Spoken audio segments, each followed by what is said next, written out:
HOA Karen raided my house for toilet paper, disinfectant, and hand sanitizer, posted by a homeowner Phil. This happened over a year ago during the height of the pandemic in mid-2020.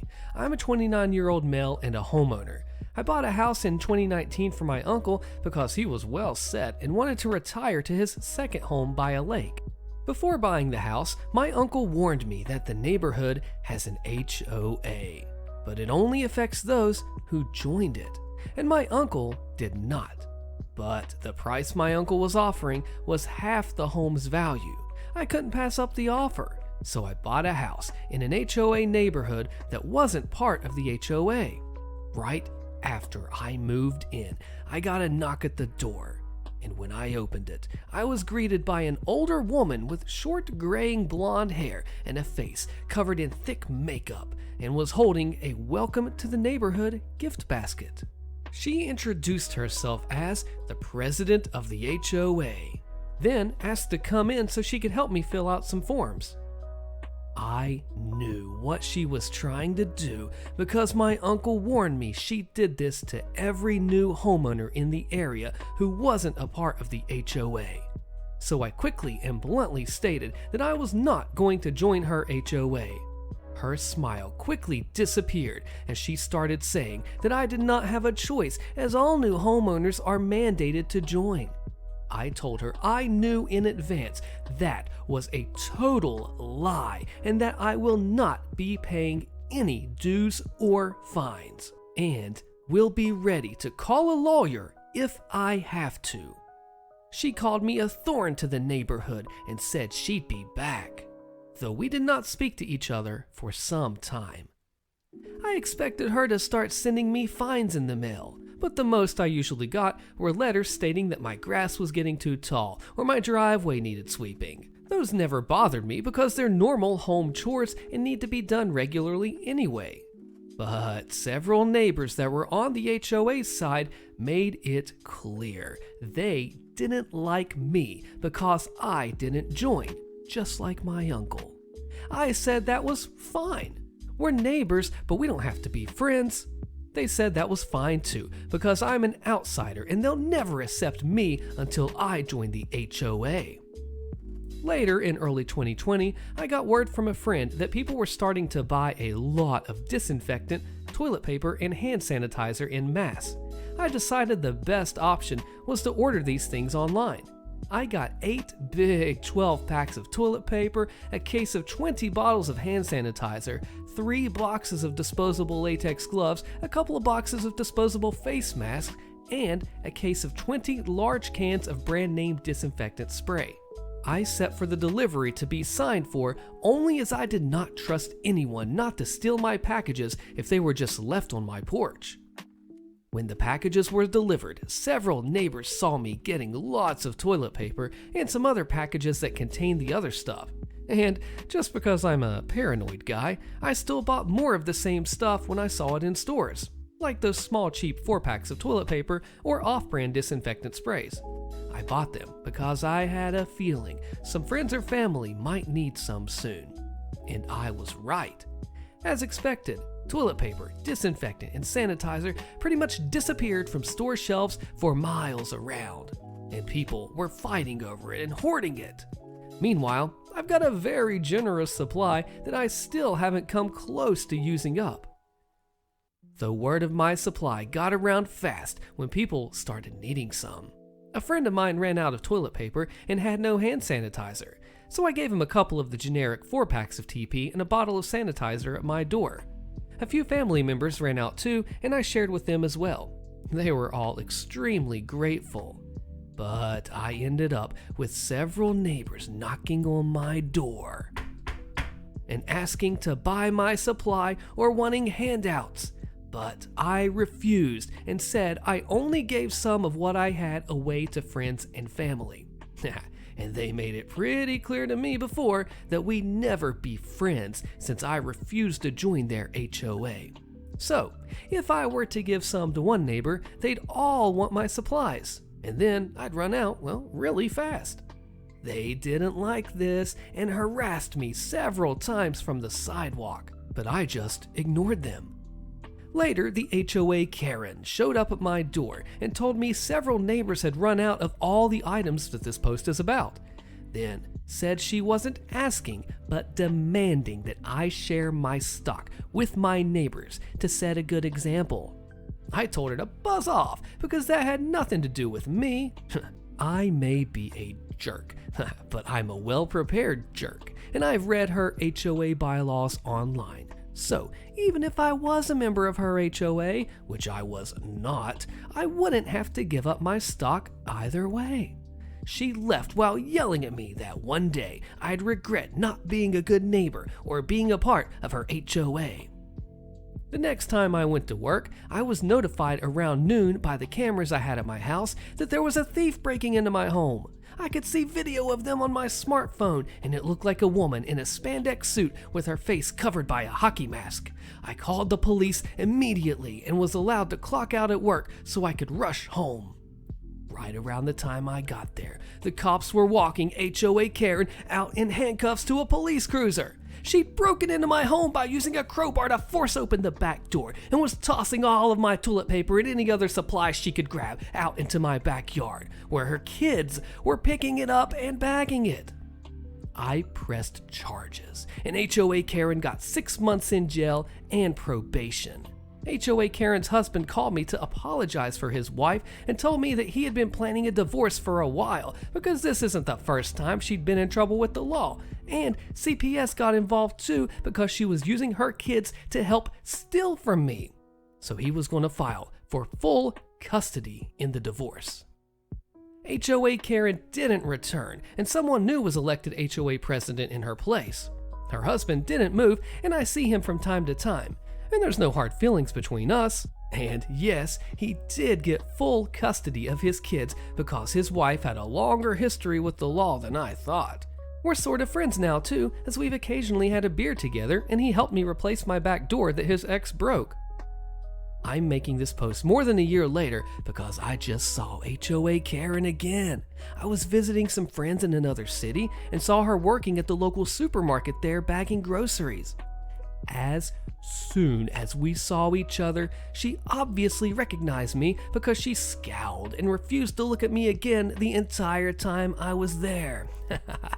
Karma is a real witch, isn't it, Karen? Look at this, man. You got OP, who is preparing for the worst that the pandemic had to offer as far as supply-wise, really just bagging it up, and then Karen is like, oh, you're not joining our HOA. You are not going to be our friends anymore. Why? I don't even want to be your friends. And then she tries to break into his home and steal grocery supplies. What are you doing, HOA Karen? What are you doing? And to top it all off, the poor husband here, he was trying to get it out of there.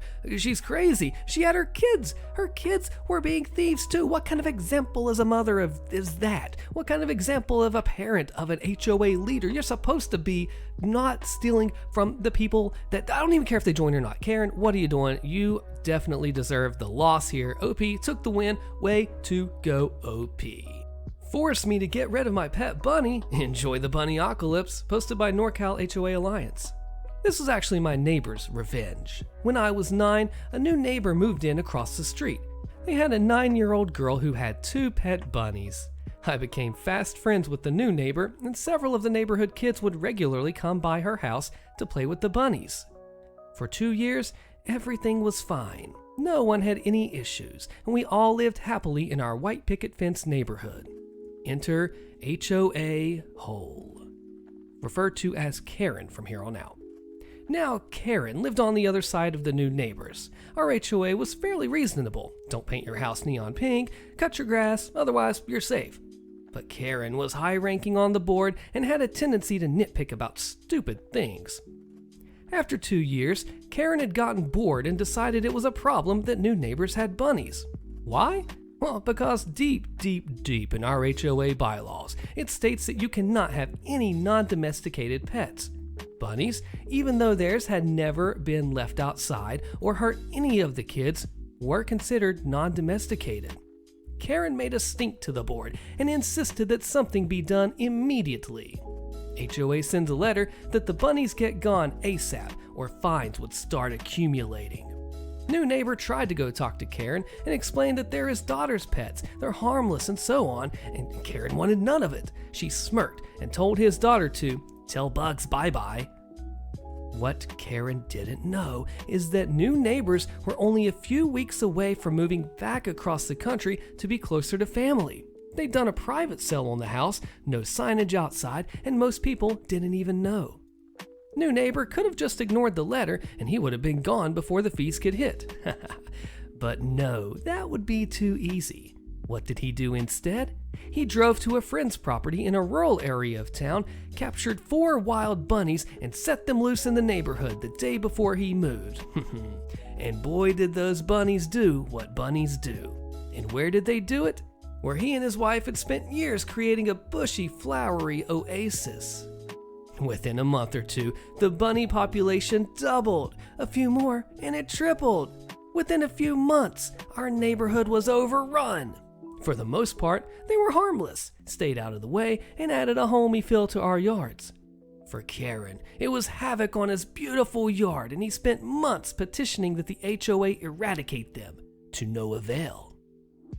20 years later, and the neighborhood is still a bunny hideaway. Karen still lives there and has long given up on protecting his beautiful backyard from the bunnies. All because he wouldn't leave a 9-year-old girl's pet bunnies alone. I mean, you just look at this situation here. This male Karen thinks he runs the place because this HOA, oh, you're breaking the rules, you got a little bunny.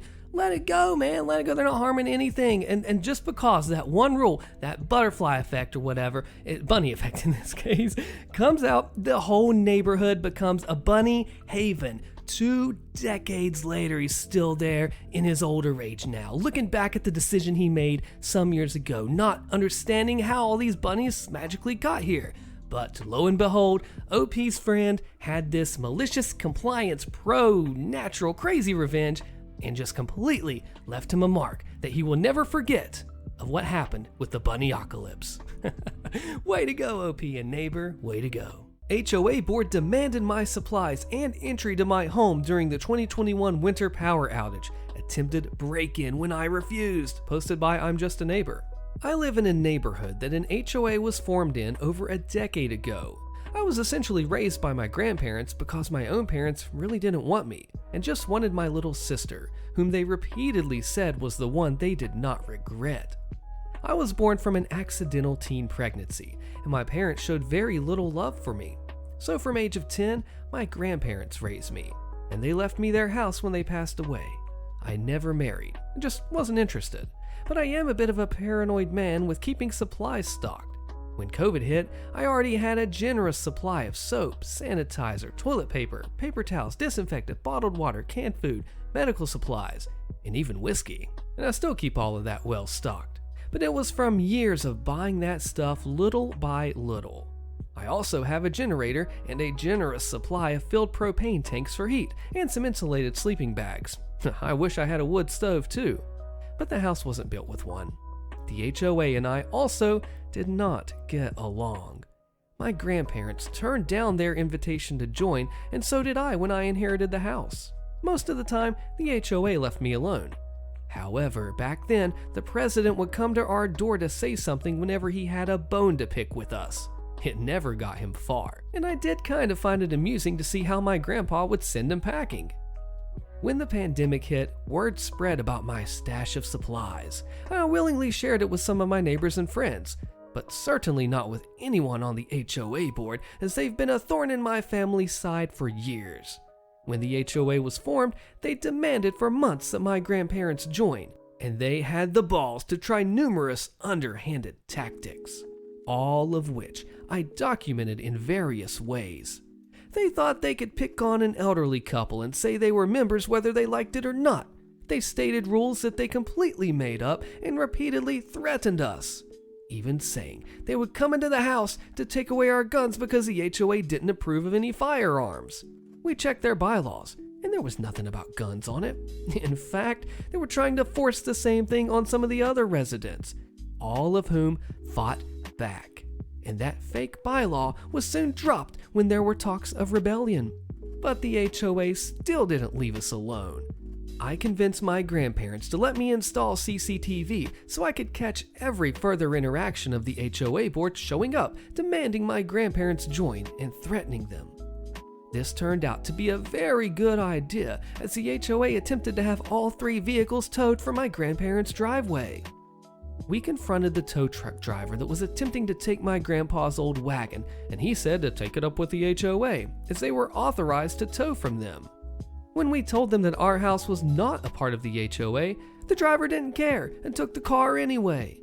We called the police to get the car back, and the police had to talk to the HOA board, who were forced to admit being in the wrong as they were all sniveling cowards. The police then had some words with the tow company, and they brought the car back free of charge. The tow driver glared at us after he put the wagon back, and he never returned. Well, that incident was the final nail in the coffin, and my grandpa started a lawsuit against the HOA board for harassment, and when their lawyer saw my pile of evidence, he told them to just settle out of court. The HOA paid the court and lawyer fees, and my grandparents got a few grand on top of that. From then on, the HOA board stayed far away from us, but there was obvious animosity. They even tried to get our neighbors to shun us, which did not work out. When I inherited the house from my grandparents, the HOA already knew me well, and they didn't really bother to try and pull the same stunts of harassment they had before with my grandparents. But they did try once to empathetically suggest I join, but I told them to kick rocks and I'll leave them alone if they leave me alone. If not, they were free to answer to my 12 gauge and police, as I'm not the type of person to hesitate in defending myself or calling the cops if the HOA starts making trouble with me.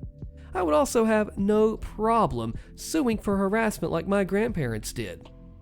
It was clear to them that leaving me alone for the moment was the better choice. So that was supposed to be the last time I had any trouble with them, at least until the incident a couple of years later that I'm about to describe. As supplies became available again in late 2020, I replenished my stock. However, the 2021 January ice storm hit my area hard, and we were without power for over a week in the dead of winter.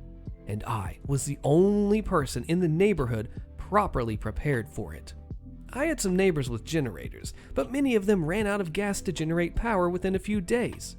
My generator wasn't enough to power my whole house, just key things like my fridge and freezer, my microwave, and a few other necessities. I kept my house warm with propane, and I had battery-powered lighting, plenty of books to read, portable DVD players, my laptop, and I had a large number of filled propane tanks in a variety of sizes at the ready to keep warm with. So I was A-okay. My neighbors, not so much though. No one could drive anywhere. It was about minus 15 degrees Fahrenheit outside, if not colder. There was debris everywhere from fallen trees, and the ground was covered in a sheet of very slippery ice that was on top of snow. And there were many fallen trees, some of which completely blocked the roads.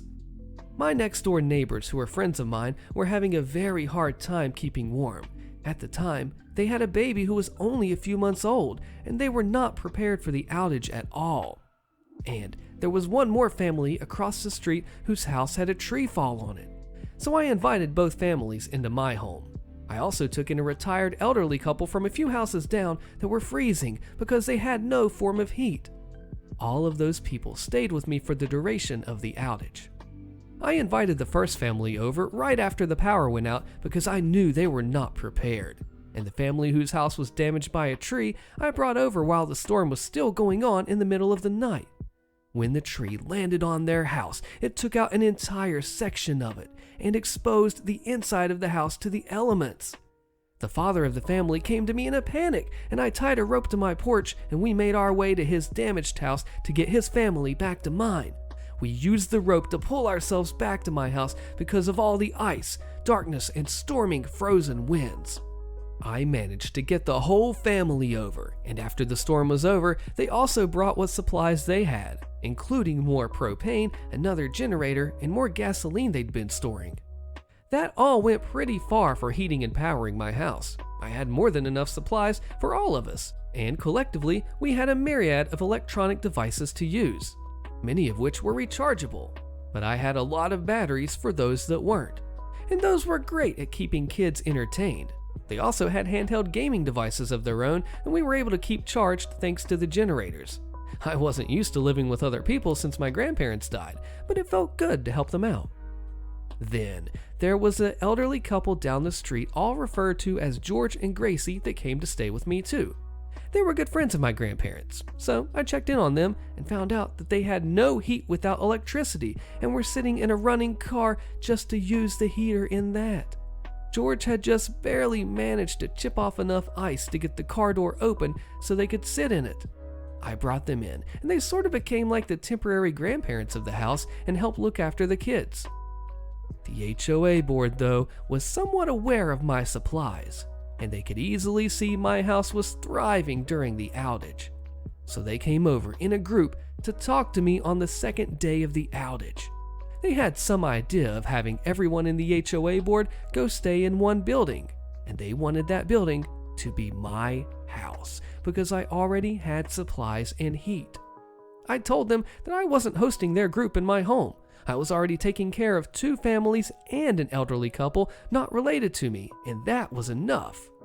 I got a lecture on being neighborly from them, but I just lectured them back that I had made my decision and to look for somewhere else to bundle up. And besides that, I clearly did not trust them for obvious reasons. And they were the last people in the neighborhood that I'd let into my home. Then I shut my door in their faces. If I had hosted all of those entitled people and their families, my house would have been beyond crowded and all of my supplies would have been taken from me. In situations like those, people will resort to taking and calling it sharing. I wasn't about to risk that, but I did still hand out water and sanitizer to neighbors that came by. The HOA board wasn't done with me, though. On the 3rd day of the outage, they crowded at my house with their families, demanding to be allowed entry into my home. I told them I had no room and to leave me alone. The HOA board didn't take no for an answer, though, and they tried to force their way in. But I am not a small man. I knocked their leader right down and off my porch and told them that if they tried that again, I'd make sure to notify police later. I was then backed up by the other men I'd taken in, and they were armed. The HOA president yelled at me that they were all freezing and they needed entry, but I was already hosting 10 people in my house and giving out supplies to neighbors. I wasn't going to take on any more. Then I told the HOA board to leave or I'd be getting my shotgun. Well, after they left, the 2 dads, George and I, had a bit of a meeting and decided we needed to take turns keeping watch. I'll refer to the dads as Dad 1 and the other as Dad 2 in the order of which I invited them over, and George as George, of course. For an old man in his 70s, he had some strength and grit to him, like a man 20 years younger. We all agreed there was no way those butts of the HOA board would take this all lying down. At times like this, men will become animals to get what they want. So, we all started taking shifts guarding my house and supplies. I slept on my couch with my 12 gauge next to me, and on that very night, I got woken up by Dad 2, who was currently on watch yelling for me. I came running into the garage to find Dad 2 against the garage door and holding it shut. He said there were people outside trying to force it open. It was right about that moment we heard a very loud gunshot. It turned out to be George at my back door. He'd grabbed his own shotgun that he'd brought from his house and fired it into the air outside when he caught 2 men in my backyard trying to get in through my door.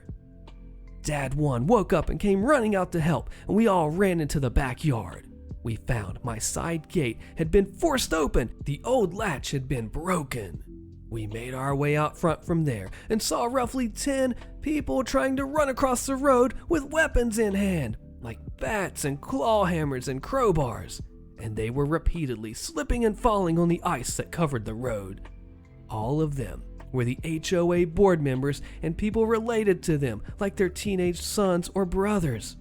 We blinded them all with 1,000 lumen flashlights and rounded them up at the edge of the sidewalk. We had them all drop their weapons, and George mused that we should break a few of their fingers just to scare them a bit more.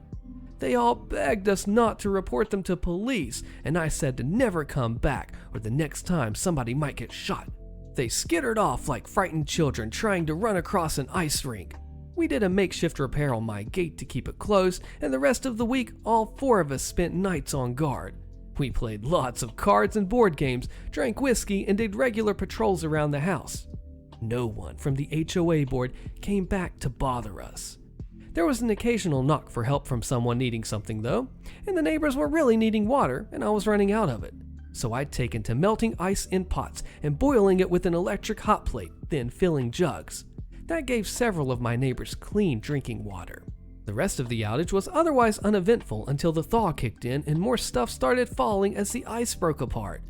When the ice and snow had all cleared up, the widespread damage was pretty evident. It took the county months to clean up all the debris.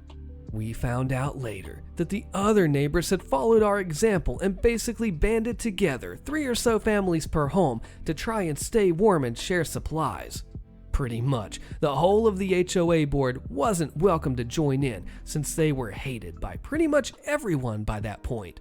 So they all had to band together in the one house they owned that had a wood-burning stove, and they burned pretty much anything they could get their hands on, some of which they took from neighbors. There was evidence of repeated thefts and vandalism all over the neighborhood. Haha, and the key suspects were the HOA board and their families. But none of the neighbors could prove it was them. My CCTV was off due to the power being out, but we made sure that all of our neighbors knew we'd caught the HOA board trying to break into my house. After the power was finally back on, there was a lot of work to do. Like Dad 2 making an insurance claim to fix his house. Dad 2's family actually ended up staying with me for a while longer before the home repairs could really get started. George and Gracie's old house suffered a few broken pipes due to the freezing cold. But George is a retired plumber, so he handled it. A large limb had fallen on Dad 1's car and did enough damage that it was later considered totaled. I didn't really have any time to help any of them out much, as I had to go back to work a couple days after the power was back on, and I was kept very busy for a while. Being sick of the HOA board, the bulk of the neighborhood filed in February to have an emergency HOA meeting. And in said meeting, they wanted the entire board to resign. They refused to step down, and the residents had to get lawyers involved. It did go to court, and the HOA itself was found to be violating the law several ways and embezzling funds. The entire HOA was shut down pending a full investigation. At first, it was just a temporary shutdown, and then it became permanent.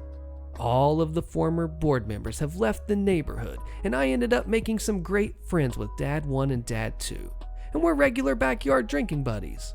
I pay a visit to George and Gracie now and then too.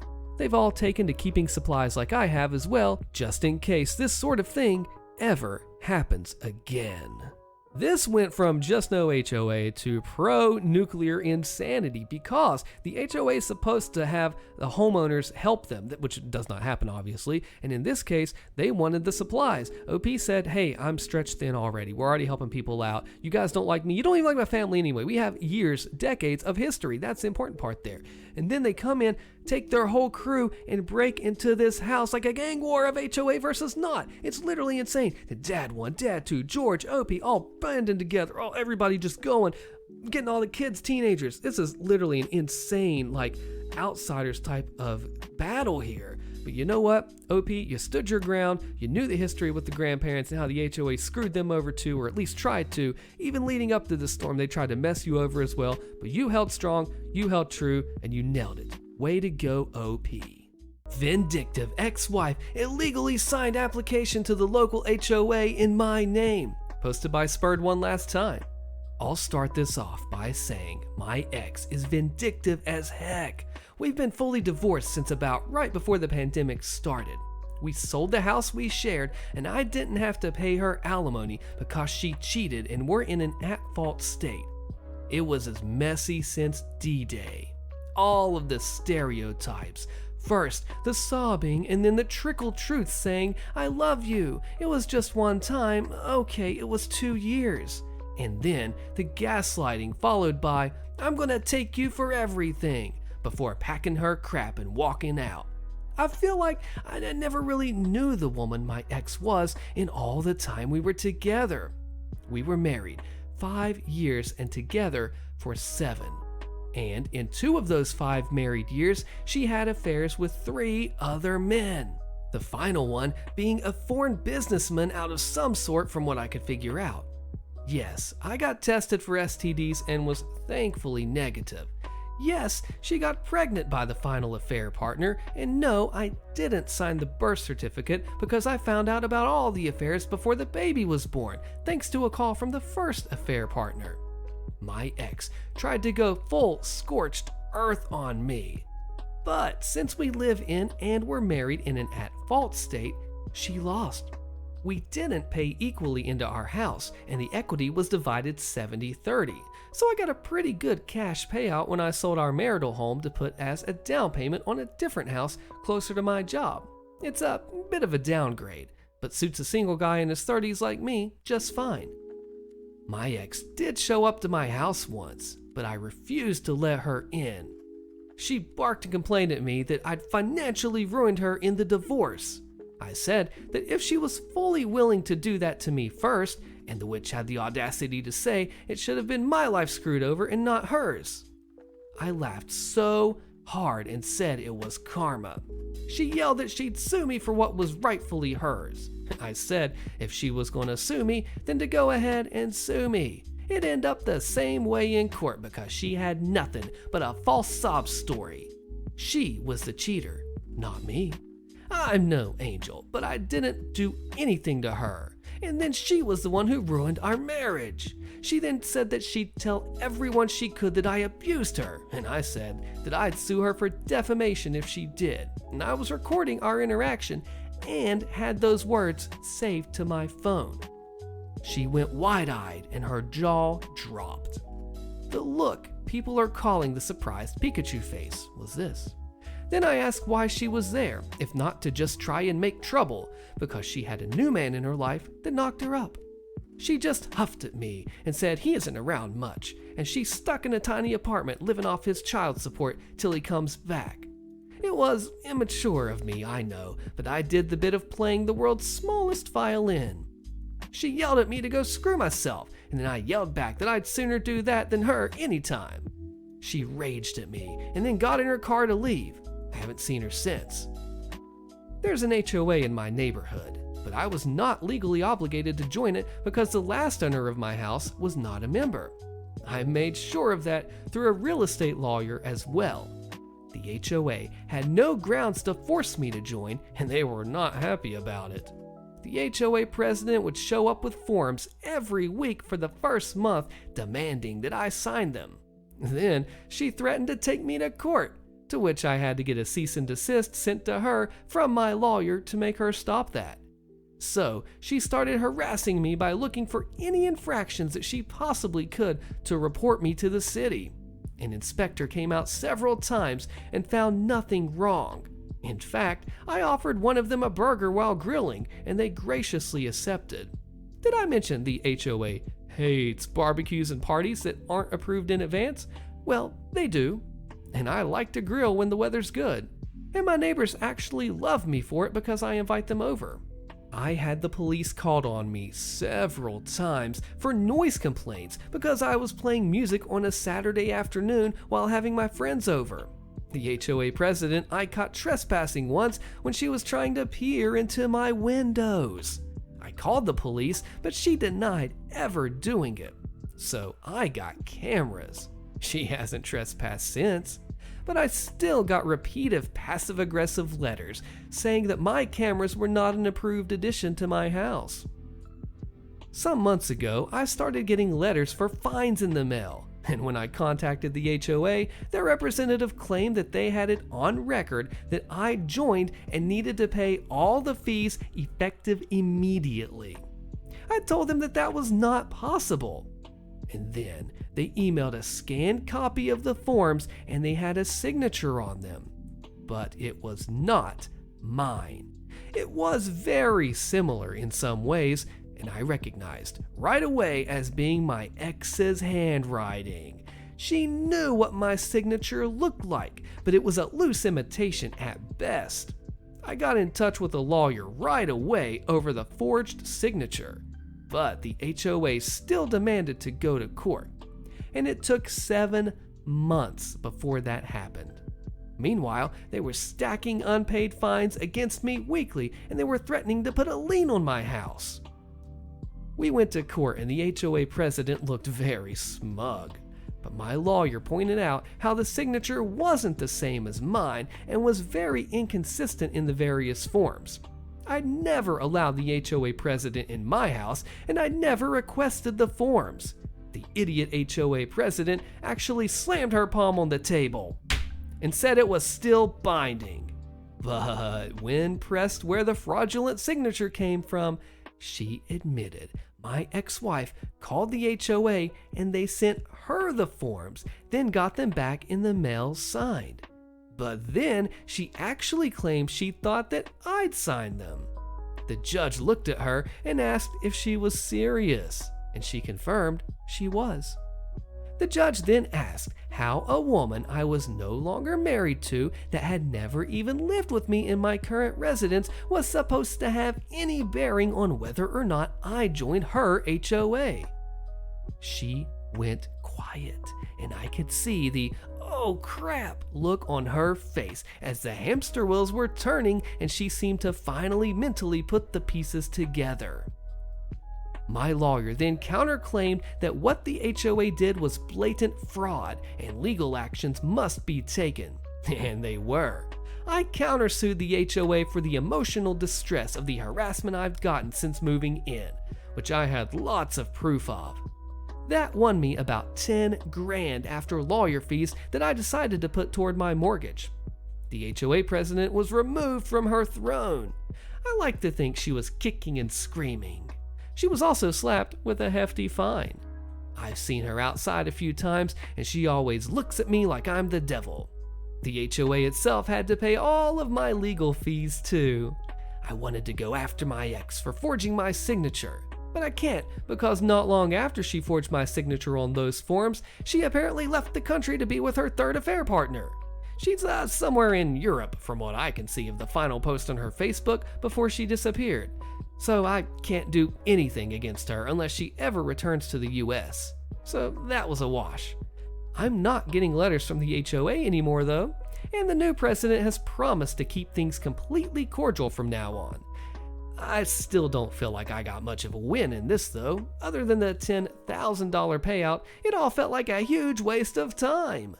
Interesting comments here. Deleted says, statute of limitations. Even if nothing happens because she's out of the country, get a default judgment since she will not show up to court. That may even block her from re-entry.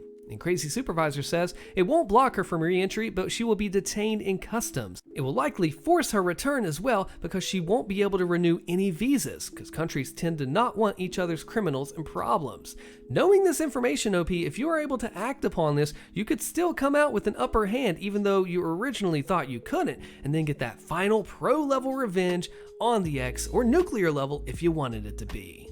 Oh boy, like this was next multiple level. Like it sucks that the person that you married and trusted cannot be trusted anymore, and then you had that horrible fallout and you move to this new place. The HOA Karen gives you a horrible time, as they always do, as we know, and then come to find out the ex forged the signatures, so it's like they were on a team working together without knowing it, or maybe they did know it. Maybe we don't know the conversations that happened between ex and HOA Karen here, but I could just be curious and confirmed to believe that they were probably sketchy and shady, just knowing the past of these two folks right here. And then she moves out of the country to go with random dude. This is just a crazy situation, but at least the lawyer fees got paid out from the HOA. Karen got dethroned, and the ex-wife is in some other lands away from OP in the USA. And then the $10,000 payout to take in pocket on your way. I'm sorry you had to go through this, OP, but at least you have this resolution and put it behind you. Gotta love HOAs. Posted by Dragon Rider 1964. My great-grandfather purchased about 3,000 acres of land in Florida in the late 1800s. This land has been in the family ever since. There's been a family home on the property throughout. Land is zoned as agricultural, and we've raised livestock and farmed various items over the years. Ownership of the land has been passed down over the years, with the oldest getting the house. My father passed in 2000 and left the house to me. Now my mom still lives in the house, and the land was split between 3 siblings equally, about 1,000 acres each.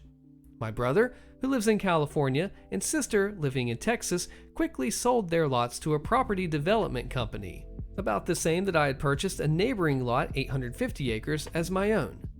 The development company quickly purchased a lot of land and began building family units, which are 3, 4, and 5 bedroom homes. This company repeatedly made attempts to get me to sell the 1,850 acres that I owned. They fought the county to get land rezoned so that I could not use it as a farm.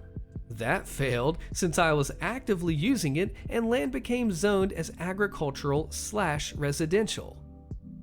In 2015, the development company completed the project and transferred control of the community to an HOA, which was registered in 2016. The meat and potatoes. As soon as the HOA became officially recognized by the county, the board pushed to force me and my family to join.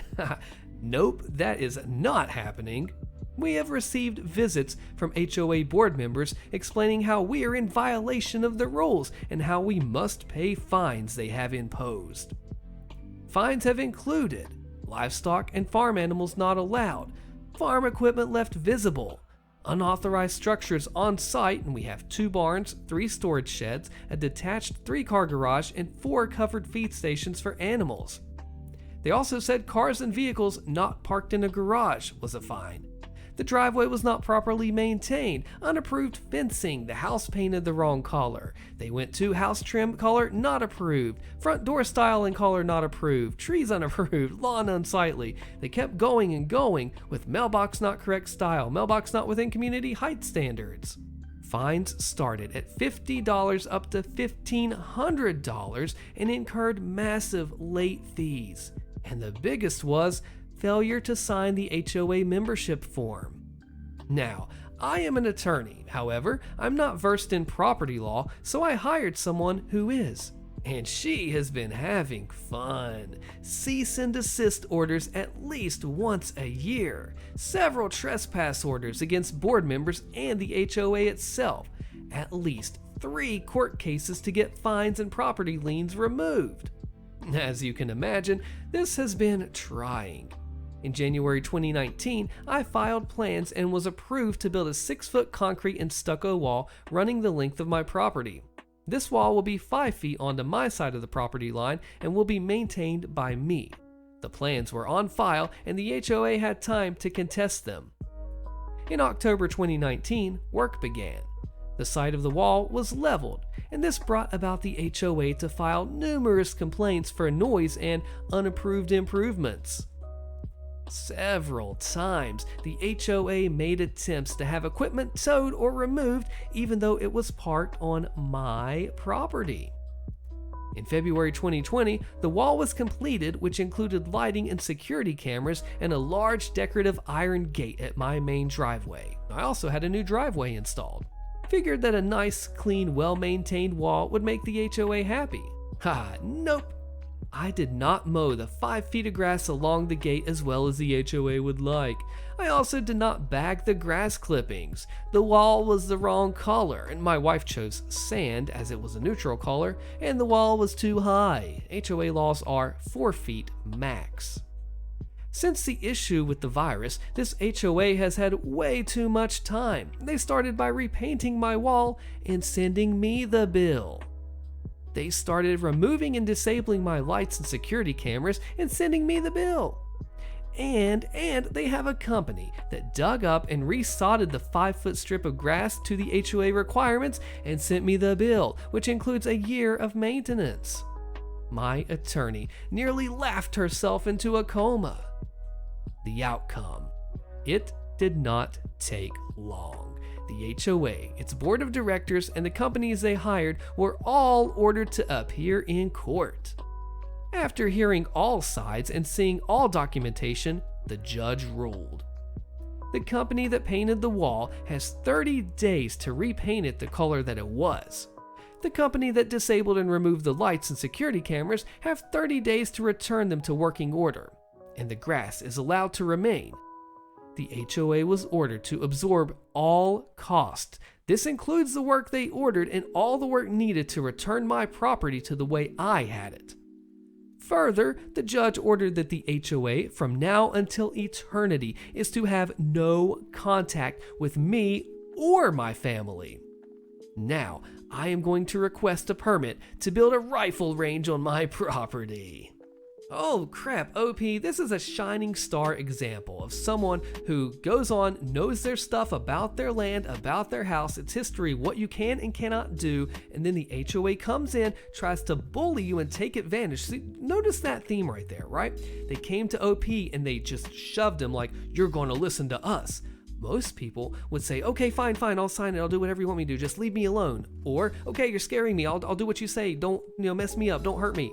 Well, OP says, wait, that's some bullcrap. I know actually what to really do. And all of these fines that are meant to scare people, he fights back against, gets a lawyer, he's the attorney, boom, all this stuff. And then finally, everything falls on the HOA. They have to pay everything, get everything back in order, and then leave them alone. That right there is a prize in itself, is it not? And then he's going to request a permit to build a rifle range on the property. I don't know if that's a joke, but dang it, that's a good one. That's a nice move, OP. Congratulations, good job on standing your ground, representing your family, and way to go. When Evil Mama Bear tried to restart the HOA, posted by Craigle Tom. Now, the neighborhood my mother's house is in had an HOA that was disbanded in the early 90s for the pretty stereotypical reasons: corrupt leaders, misappropriation of funds, and so on. I really don't have many details on it since I was very little when it went down, but my mother had apparently been openly aiming for a seat on the HOA council for years, so she was really sore when the HOA was gone because she could no longer run for a position. Fast forward to 1999. Evil Mama Bear had been trying to quote the old HOA covenants to the neighborhood for years and insisted that the rules and regulations set forth when the HOA was active should still be abided by. Literally, no one wanted to listen to her. So my mother started putting flyers around the neighborhood that detailed that she was restarting the HOA without their approval and would be its first new president. The neighbors ended up in an uproar over this and showed up to her public meeting. And there, she was verbally ripped to shreds as nearly every single homeowner in the neighborhood not only denied their support of another HOA, but also made it clear to her what she was trying to do was not legal. My mother was incensed by this, and no surprise, she didn't even have my father's support, which was something that she'd initially been counting on. But he refused from the onset of her scheme. And when the neighborhood all refused to recreate the HOA, Evil Mama Bear went off on my dad for not being supportive of her. After she gaslighted herself into nearly being out of breath, my dad told her she was just looking for a way to lord over the neighborhood, and he'd never support that. She tried to argue with him some more, but he just ended the conversation and walked away. Somehow, that still didn't stop my mother, though. She went and contacted a sleazy lawyer about trying to get the HOA running again without the support of the residents. Her hope was that there was some sort of law that could reactivate the HOA on different grounds. The lawyer went through all of the old HOA documents and state laws over a couple of days and told my mother there was nothing that could be done as it was not enforceable, and that without the consent and signed support of enough people in the neighborhood, there was no way to legally restart the HOA. Then proceeded to bill Evil Mama Bear for the time he spent looking through all of that. Since my mother hired the sleazy lawyer herself under the table, she had to pay him. But she hated paying anyone for anything because she was so cheap. Now, an important fact of note was that my dad hadn't trusted Evil Mama Bear with his money for years and no longer kept joint bank accounts with her. And so she had no way to access his money. So she filed for a new credit card using his name and then used said credit card to pay the lawyer instead. My dad noticed a new credit card statement in his name pretty fast and nearly filed for fraud when my mother came clean out of fear. He demanded she pay off the credit card and then have said card deactivated. My mother didn't want to, but he threatened to call the fraud department of his bank on her. I still remember hearing the argument where she tried to claim that he couldn't do that because they were married and that everything that was his was also hers. That meant that she could do what she did and he'd still have to pay. Dad called BS on that and said that he'd contest the charges and get the card removed from his name, which would have left my mother in some serious legal trouble for fraud and debt collection. And so, evil Mama Bear begrudgingly paid off the money owed, and my dad cut the card to little pieces with scissors. My mother had the money to pay the lawyer all along. She just preferred to keep the cash and put any expenses she could on my father. But he always stopped her, and she tried to pull the shared assets logic because they were married, though that ended when they divorced. Evil Mama Bear still spent the next few years trying to quote the HOA covenants to neighbors, but she was always dismissed or laughed at every single time she tried. A few people started referring to her as President Wannabe. To this day, no HOA has formed in the neighborhood again, and even if one did, they'd never vote in Evil Mama Bear. I can only imagine what would happen if she tried to pull this crap in Texas after she moves there. Now, I've had a few people messaging me that the lawyer I spoke of in the story that my mother went to wasn't sleazy just by association with my mother and just did what normal lawyers do. Well, he was known by reputation to overcharge people, and my own lawyer told me some time ago that he had first-hand experience with the sleazy lawyer because he knew him in person. The guy would intentionally take longer than needed to do anything so he could charge more time from clients. That, among other shady things he did, bit him in the butt some years ago, and he shut down his office. Oh man, just when you think an HOA Karen is bad enough, it's your mom. Oh, OP, I am so sorry to go through that. And then the battles with the dad over the finances, being like, I'm just going to make use and abuse this marriage covenant here, and then just do what I want to do and say we can do it because I'm married, and then blah, blah, blah. Karen, seriously, you thought you're going to get away with opening up a new card with the guy's name, charging a shady lawyer when the guy, the dad, is financially savvy in the first place. And just why does it seem like all these HOA Karens never think it through? Seriously, they just never do, and it all comes back to bite President Wannabe, Evil Mama Bear right in the butt, just like it did her shady lawyer that she was with. I don't know if she wasn't with him, but you know what? It wouldn't surprise me if she was, huh? OP, I am so sorry, but you came out ahead of this, I sure hope. Corrupt Condo Association counters change, posted by B26354. I purchased my townhouse in the late 2000s. The previous owners were motivated to sell for a good price. It was exactly what I wanted. 2 bedrooms, multiple bathrooms, and a garage. From the mandatory home inspection, I was told about several potential problems with the unit. Some were internal, and others dealt with an outside balcony, leaky windows, and cracked exterior paint. Before finalizing the sale, I was given the opportunity to ask about these issues and was told that I was responsible for everything inside the townhouse and the outside problems were handled by the condo association, and I just had to submit requests for repair. The condo association fee was very cheap for this area, so I considered that a plus. I closed on the sale and I moved in without any problems. The total number of units in the complex is about 130, so it's a decent size. Some have like 2 bedrooms, some 3, and only a few, like mine, have garages with exterior balconies on them. When I moved in, I was presented with a list of the association's bylaws for the property. Nothing major, most were what you'd expect, like keeping your entryway clean, dogs on leashes, guest parking, and such. There was a 1 pet limit that I could see everyone was ignoring, so I saw that they were a bit lenient with the rules. I became friends with a neighbor, and she told me that the association was slow to handle problems. In fact, most of the units, conjoined in groups of 6 or more, were in dire need of new paint. Almost every unit had problems with their windows, but the association was only replacing windows on the backs of the units and only a handful at a time. The association's communication was pretty poor. We'd get infrequent newsletters, but they had an underlying tone of, "We'll get to your issues when we can, no sooner than we feel like." They would also announce condo association board elections, but there seemed to be little interest, so they would appoint other owners to the board as needed. About 2 years in, I got a printed newsletter from an owner in the complex, who we'll call Mike, claiming the board is ignoring the owners. It detailed a few things that weren't being addressed, like the paint in the windows, and the owner protests were being ignored. The board wasn't even holding annual open user meetings, which are specified in the association bylaws.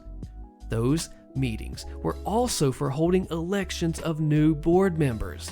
The letter demanded a change in the situation. Enter Karen.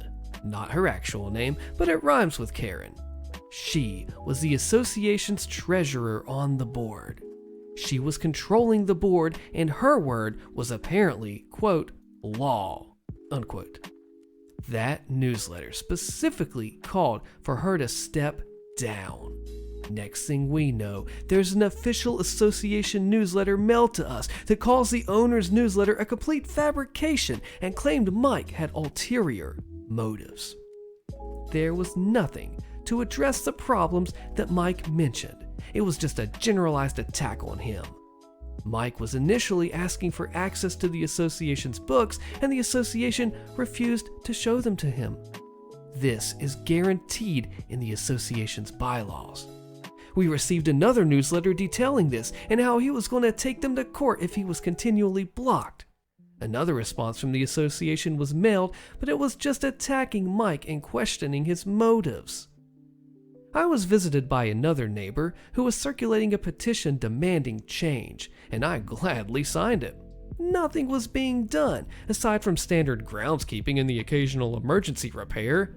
We received a few more newsletters from Mike and several rebuttals from the association. Mike successfully sued to have access to the books. And from the newsletters, he reported that what he saw was just a list of code numbers, not names and dollar amounts for payouts. There was no way to really know who was receiving the money or why. Somewhere in all of these newsletters, it was revealed that Karen, who was an accountant, was being paid by the association for her time. Well, she's an accountant. Mike's newsletters also revealed that Karen chose the maintenance company, which was managed by Marin, Karen's sister. Wow, what a surprise! Not. The situation was getting worse. Tensions were high. Somewhere in here, the association mailed out a newsletter that claimed all the rebuttals they were mailing out were costing them a lot of money. More like $50 if you consider the postage. And it had to stop. Also, they announced that they were accepting candidates for the new election, and the form had to be mailed back in by a certain date. It was a step in the right direction, but I soon realized that we received the newsletter on a Saturday, and the deadline for submitting was the following Tuesday. Karen could easily claim that no one had sent in their forms by the deadline. Other owners told me that she'd been doing this trick for years, so she could appoint anyone that she wanted to the board. The association was using a P.O. box, and the only way to get an application in on time was to go to the post office where the box was on Monday and send a certified letter to prove that it was received in time. Fat chance. Mike and his friends had hand-delivered those newsletters. One time, I saw someone walking around the complex delivering the newsletter. I went down to retrieve it from my mailbox right away, but I also noticed that Karen was going to every mailbox, pulling these newsletters out and was throwing them into the garbage as she went. I heard her say something like it wasn't legally mailed. After that event, Mike sued to force a proper election, and the judge ordered it. For the election, we had to have a 2/3 owner majority present, either by attendance or by signed proxy. On the day of the election, many of us arrived at the meeting, and we noticed a security guard was standing by Karen, who was checking everyone in and giving them a ballot. She was expecting trouble. I heard her tell people they couldn't vote because they were in arrears with their monthly dues, had outstanding fines, or were told they weren't the official owner of record. She disqualified many people. Now, there were some arguments, but the security guard kept things civil. Note that our bylaws don't say anything about who can and can't vote, aside from the owner on record. On top of that, only a couple of candidates made it onto the ballot, excluding Mike and several others who had definitely applied. The meeting started with Karen giving some general information, and the members were talking amongst themselves a lot. Many were PO'd about being refused a ballot, and others were complaining about all the candidates missing from the ballot. One of the last bits of information was that Karen announced that she would refuse any future letters sent by certified mail because it required someone to go to the post office and acknowledge delivery on a certain date. She would normally get the mail whenever she felt like it. Karen was trying to circumvent the law by conveniently ignoring timely letters like candidate applications and our monthly dues. Some owners brought up the possibility of re-entering Mike and the other candidates onto the ballot as write-ins, and the crowd voted with him, but the board refused to recognize the vote. Lastly, the votes were collected and counted, but the board president announced that they didn't have a 2/3 majority, so the election would be canceled. We were only short a few people. The number of people Karen didn't give ballots to would have tipped the balance. Surprise! The board quickly adjourned the meeting and left before people realized what was happening. That was a fun night. No one was happy. Mike was paying out of his own pocket for his lawyer, and it was getting expensive. I heard the number $20,000 mentioned. People did help defray the cost by donating to the cause, though. Mike was not done. He went back to court another time to sue for a legal election. There was nothing in the bylaws that denied voting rights for past due balances, and Karen lied about at least one owner not being the owner of record. Armed with that information, the judge ordered another election to be supervised by an independent third-party lawyer.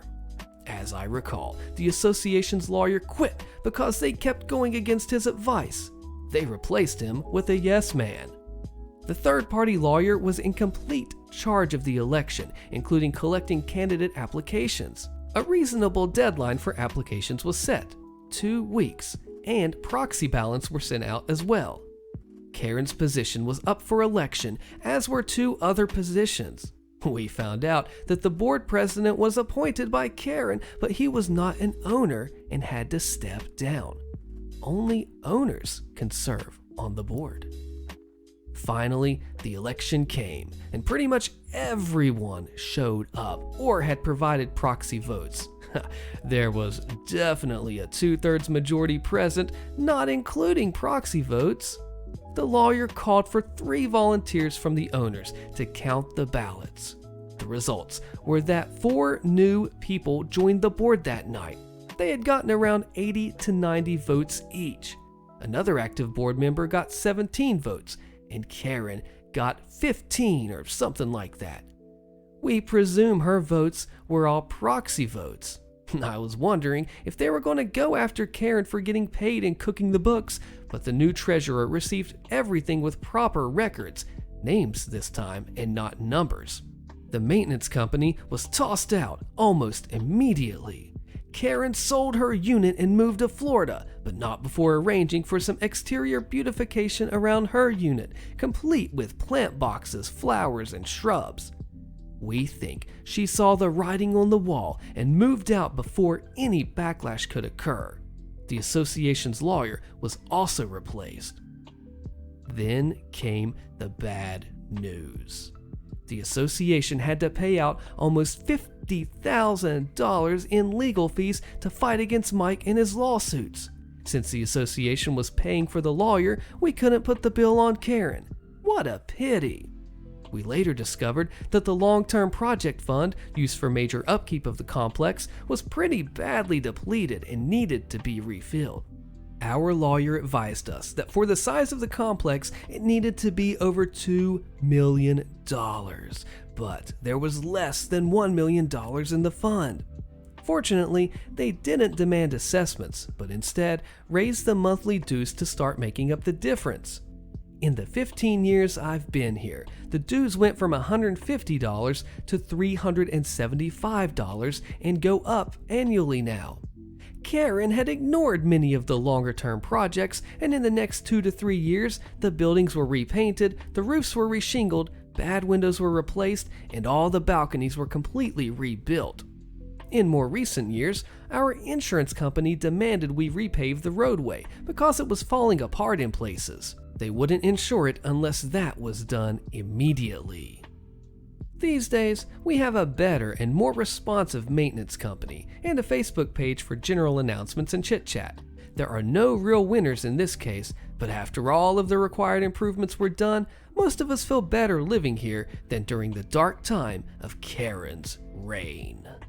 The thing that just popped out right out to me out the gate is that this Karen was so corrupt. She went in wanting to win this whole election thing, but was fixing the books because she thought she could get away with it. Nobody else, until OP came along and worked with Mike and the others, had ever wanted to call her out on it. I mean, she was an accountant. She does bookkeeping work. She knows numbers. That's her strength. So of all the people to be attempting this, she was the most likely candidate to do it. Now the crazy part is she had all this planned out and was breaking and fixing these elections, but when OP and the crew came in, they saw what it was really worth, tore all that apart, had a proper election, and just destroyed her from the HOA and ruined her completely. Unfortunately, they didn't have more of a positive end, but hey, it's positive enough when the Karen gets put in her place and knocked out of the way. Way to go, OP. My HOA experience, posted by Lil Bit Evil. I'm a 41-year-old male. At an experienced age of 25 years and a bachelor, I grew tired of living in a low-rent apartment surrounded by less than lawful individuals and decided that a mortgage at the time would be only a little more per month and would make a great investment. Oh, to go back in time and give myself a talk, because what I learned was that living in an HOA only makes you a glorified renter. At the end of the day, you own nothing.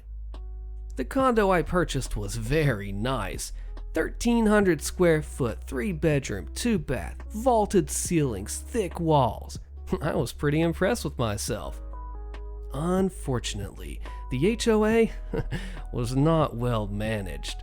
The board was nothing more than puppets for the management company, who might as well have been the landlord.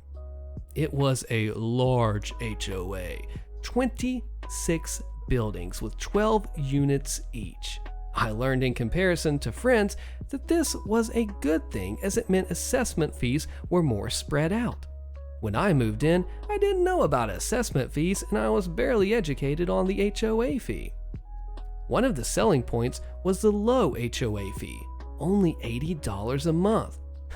But later I found out that the developer, who was still finishing the last 4 buildings, supplemented the fee to keep it low so he could sell more units. I also didn't know that my HOA was a sub-HOA, which means that it was an HOA inside of an HOA.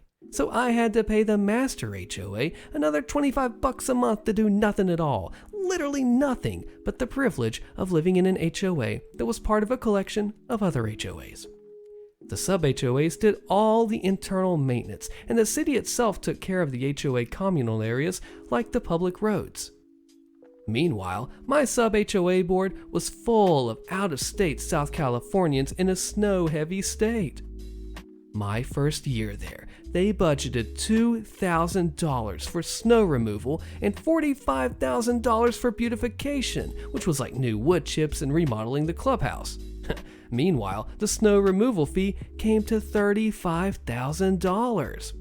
At the HOA meeting to vote on how to pay this $35,000 snow fee, they banned anyone from talking about how we got into that mess and how anyone who did it was arrested for disorderly conduct by the police standing by. On request of the management company, Eventually, they voted on an assessment fee which came to about $350-ish for each unit. Later I learned the plow company was owned by the management company owner's relative.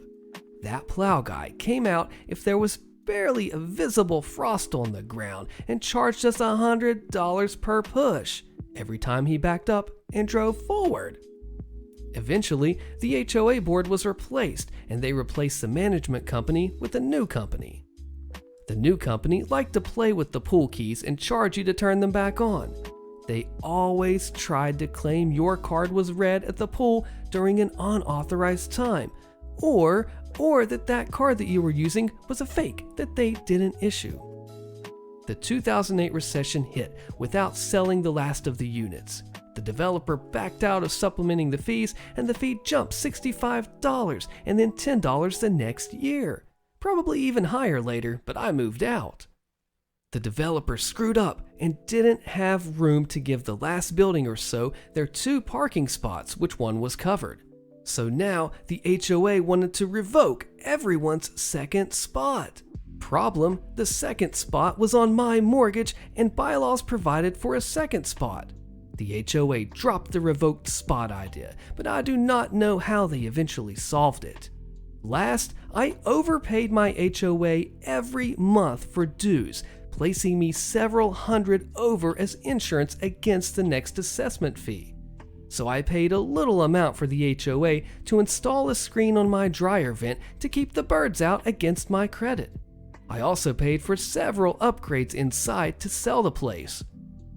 Unfortunately, when I tried to sell, the recession was at its worst and I sold at a loss to get out of there and buy a house.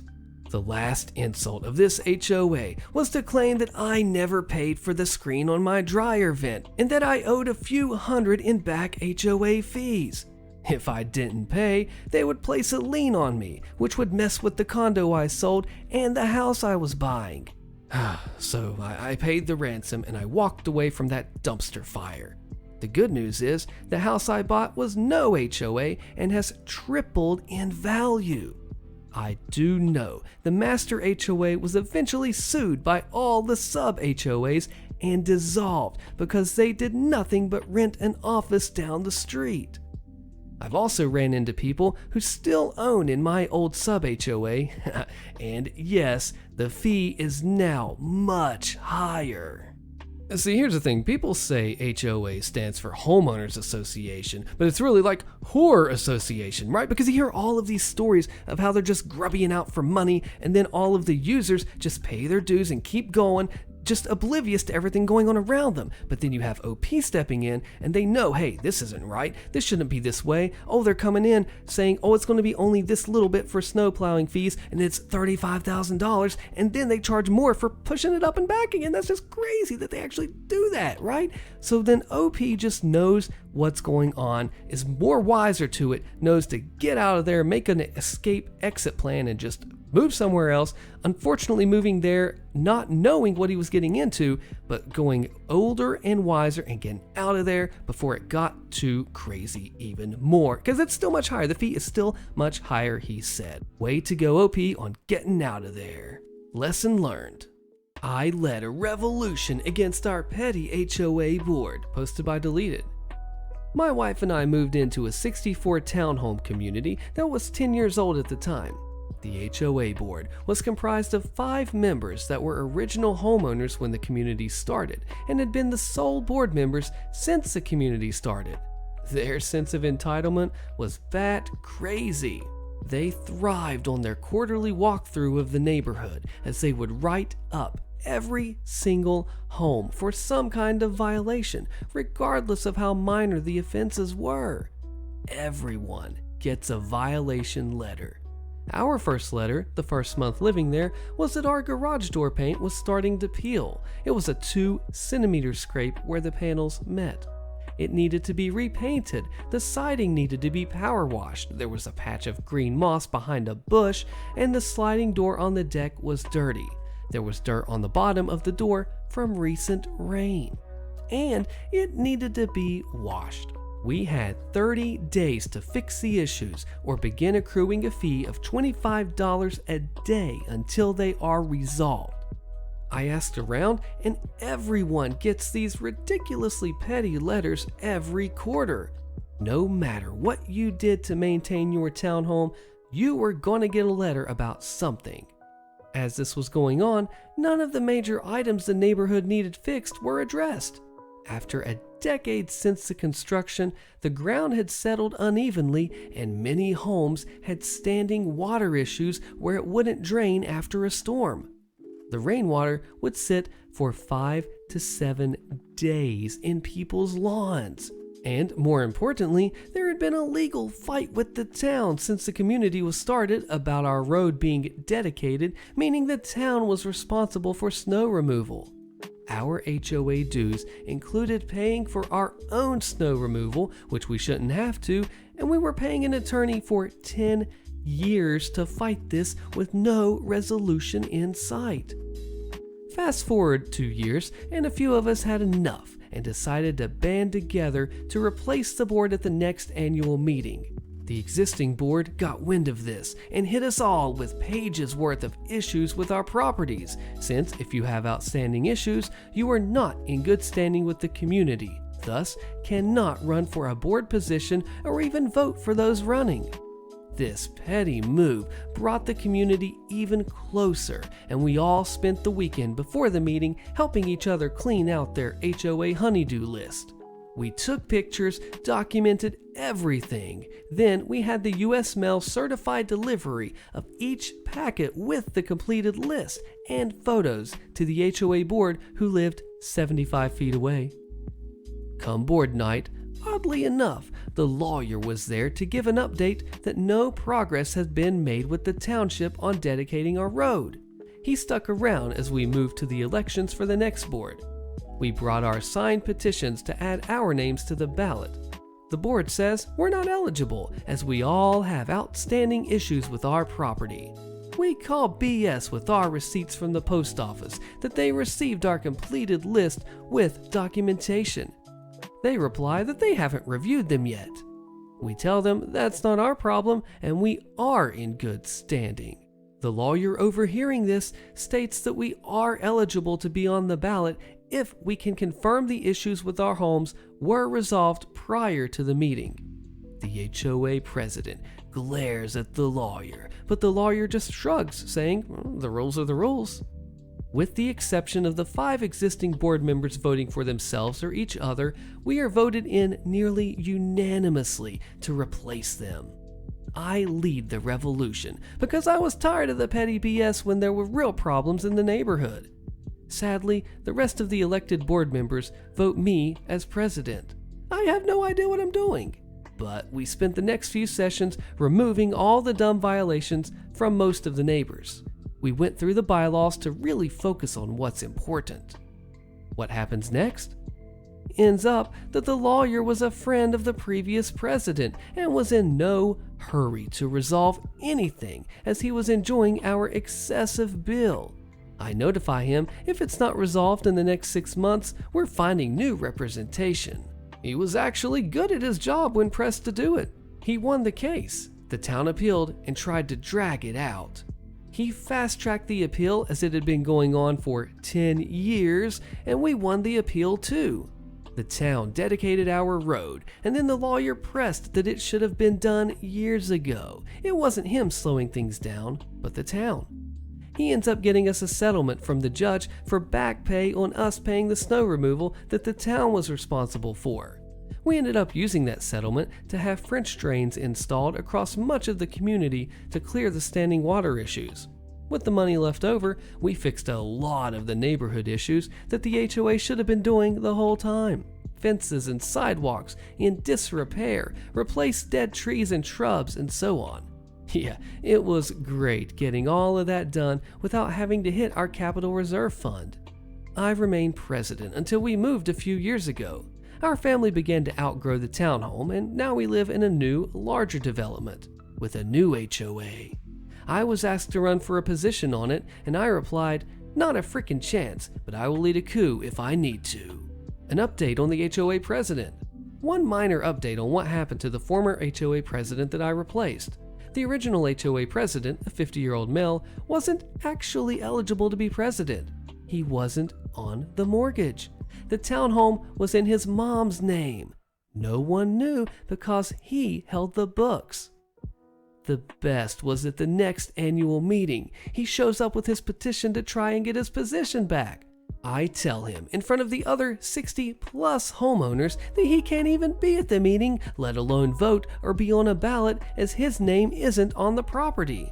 But his mom is eligible if she wants to. That was embarrassing enough for the entitled little jerk. See, this is a story of rising up and saying, hey, there's a problem here. We are being taken advantage of, and this needs fixed. So rather than sitting by, having that bystander effect, as it's called, waiting for someone else to do the job, OP says, you know what? All right, guys, let's get on this. Let's make this happen. Let's infiltrate, seek, and destroy. And he gets elected president when he actually didn't plan to be, but you know what? He did what he had to do and he ran with it. And thankfully, the lawyer stepped in after that 10-year delay. 10 years, that's a long time, that's a decade. And then the old president comes back, find out he's not even supposed to be involved at all, much less a president in the first place, and OP just destroys him in front of everyone. Way to go, OP. HOA calling the police on us, posted by Saturn Decay. I have a huge headache because my mom's been upset about this for the past 4 days. It's been really frustrating to be around, but if anybody has any advice for me, I'd be forever grateful. We are in a Florida HOA. So basically, we've been living in this condominium for the past 15 years and have never had any HOA issues up until about a year ago when this young guy got hired by our president to clean up and around the condominium. Just basic labor stuff, like picking up trash and pressure washing roads. He quickly joined the HOA and befriended the president and other members and joined himself, which is where an issue arose. Because a few months later, after the fact, they sent a notice to raise HOA fees and start 2 special assessments going up to about $120 increase from that year alone, which was absolutely astronomical and with almost no precedent for us to pay the special assessments earlier. Adding insult to injury, they began doing contracting projects that to me felt very useless, such as like a $200,000 project of replacing the gates from the windows at the condominium, which have always been slightly decorative. I always felt his membership was at odds with his work because he contracts himself to work on the condominium at this point, and at this point in time has become a realtor and has started using his HOA membership status to ask owners to sell their houses to him. So I, 21, started going to HOA meetings, and I live in a predominantly Latino condominium. The meetings are always held in Spanish, which is fine because I'm from Cuba, so it's not an issue for me. Most of the people that show up, which is about 15 from a condo of 150 plus people, are this friend group of 70-something retirees. That first HOA meeting that I went to went great, and I went house by house in my condo to alert people so that they'd show up for what I believed was an important meeting that was going to affect a lot of people. And at the time, a lot of people sided with me that we needed to discuss these assessments further. The HOA board was deeply angry with me, but because it went off so smoothly and so many people that showed up agreed with me, they relented. They told us that as long as we agreed to the $20 increase, we could discuss the assessments further. But this discussion never happened. And they approved the assessments alone via a Zoom meeting that most of these older women could not attend because of technological limitations. Furthermore, they did not allow any non-members to speak in the Zoom meeting, so that went. By the second meeting, much less people showed up, and the board was allowed to pass the assessments with no questions asked. I was very frustrated, and at some points, I raised my tones as some of the old ladies who were friends with the HOA board members said some very rude things, like we deserve to have our fees raised as we are bad people, And at one point in English, I said freaking to emphasize something that I said, but a lot of these people, since they don't understand English, understood that I was personally telling them to go freak themselves. I regret letting that get out of hand, but you can imagine how much a $100 increase in unneeded fees hurts. My mother, who was with me at the time, also took it quite personally and insulted some of the few old ladies that were showing up for these meetings. Nothing crazy, just like general old people beef like "you're ugly and your hair is fake." I expressly told her not to, but she really does not listen to me ever, so what can I do about that? Anyway, by that meeting, the HOA board and the people who support them expressed open hostility towards us. In time, they would start doing the gates replacement, but the issue with that, so the gates don't fit into the walls without damaging hurricane shutters, so basically anybody that has hurricane shutters basically had them abused to put those gates up. Our hurricane shutters got painted with some rust paints left on the floor, and we had nobody to ask about this. I had been contacting the Management Association for about a week prior to get some answers on what would happen to our hurricane shutters, but no answers. Of course, I never went to ask the HOA board members because they hate us pretty openly. And now I just want to explain, since this is a close-knit condominium, HOA members have always had an open door policy with HOA members where you could just stop by their houses to ask them about the things happening in the condominium. However, I stopped by the president's house about a month earlier, and she told me she was resigning and, like in a lot of emotion, told me that she was doing it because of my 1. Us constantly questioning her decisions and putting people against her at meetings, 2. My mom bothering her and asking her questions. I went to go tell my mom immediately not to go to this lady's house anymore and not to bother her because she seemed extremely upset. But now that the gates thing happened and we had nobody to ask and our hurricane shutters were getting increasingly damaged, my mom, without my knowledge, stopped by her house to ask about it. She wasn't home and her 17-year-old twin sons were, so my mom told them to contact their mom so she could ask them about the shutters. 2 things proceeded to happen. 1. This lady's ex-husband called my mom and basically told her to stay away, but it ended in a friendly manner, although my mom did cry. 2. This lady then contacted the police on my mom. The police basically just talked to my mom really rudely, normal police stuff like don't stop by people's houses, she's not the HOA president anymore, blah blah blah. It was super uncalled for, but then the issue became that the HOA board member who self-contracts the young guy who came a year ago, the one that was also a realtor, basically tried to turn this about our meetings and coming to the HOA meetings saying that we were violent and that we need to stop knocking on people's doors. The issue with that is that door knocking was how I got anyone to come out and show up for these HOA meetings. Because if not, it's just them and their supporters. But yeah, he used this to turn it on me complaining about the HOA at all. And now the contractors he hired for the gate works have started cutting up our hurricane shutters to fit in their gates. I went to go take a picture of the contractors cutting up our shutters from far away, and the contractor brought up the police visit and told me that if I continued to photograph his workers, he would call the police on me as well, even though I was doing it from a large distance, so it was obviously not about invading anyone's privacy.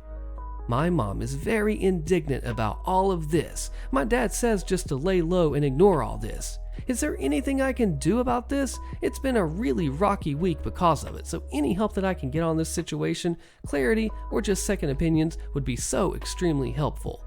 Thank you.